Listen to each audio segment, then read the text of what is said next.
Gadag railway ನಿಲ್ದಾಣದ quarters ಬಳಿ ಆಳವಾದ ಸೆಪ್ಟಿಕ್ ಟ್ಯಾಂಕಿನ ಗುಂಡಿಗೆ ಗೋಲಿಯೊಂದು ಬಿದ್ದು ಒದ್ದಾಡುತ್ತಿರುವ ಘಟನೆ ಜರುಗಿದೆ.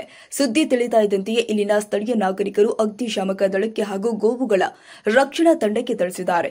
ಸ್ಥಳಕ್ಕೆ ದೌಡಾಯಿಸಿದ ಸಿಬ್ಬಂದಿಗಳು ಸೆಪ್ಟಿಕ್ ಟ್ಯಾಂಕಿನ ಕಬ್ಬಿಣದ ರಾಡ್ಗಳನ್ನು ಕತ್ತರಿಸಿ ಜೆಸಿಬಿ ಯಂತ್ರ ಹಾಗೂ ಹಗ್ಗದ ಸಹಾಯದಿಂದ ಗೋಲಿಯನ್ನ ಮೇಲೆತ್ತುವ ಮೂಲಕ ರಕ್ಷಣೆ ಮಾಡಿದ್ದಾರೆ. ಗೋಲಿಯು ಮೇಲೆ ಬರ್ತಾ ಇದ್ದಂತೆಯೇ ಬದುಕಿದ್ದೇನು ಬಡಜೀವ ಅಂತ ಗೋಲಿಯು ಬೃಹತ್ ಹಗ್ಗದ ಸಮೇತ ತನ್ನ ಚೆಲ್ಲಾಟದೊಂದಿಗೆ ಪರಾರಿಯಾಗಲು ಯತ್ನಿಸಿತು. ರಕ್ಷಣಾ ತಂಡದವರ ಕಾರ್ಯಕ್ಕೆ ಸಾರ್ವಜನಿಕರು ಮೆಚ್ಚುಗೆ ವ್ಯಕ್ತಪಡಿಸಿದ್ದಾರೆ.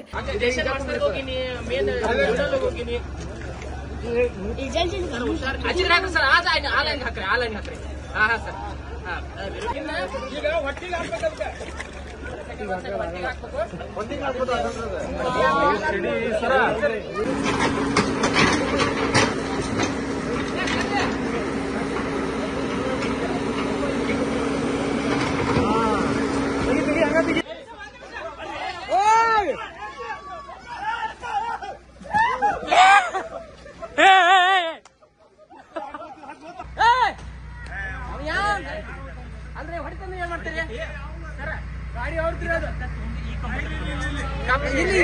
ಏನು ಬೇಡ ಬಿಡಿ, ಏನು ಬೇಡ, ಸಮಾಧಾನ ಹೇಳ್ತಾರಲ್ಲ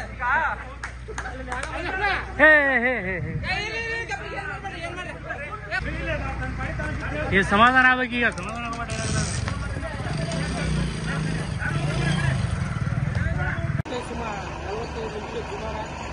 ಈ ರೈಲ್ವೆ ಕ್ವಾರ್ಟರ್ಸ್ ಮಾಡಿದ್ರೆ ಒಂದು ಗೂಳಿ ಒಂದು ಸೆಪ್ಟಿಕ್ ಟ್ಯಾಂಕ್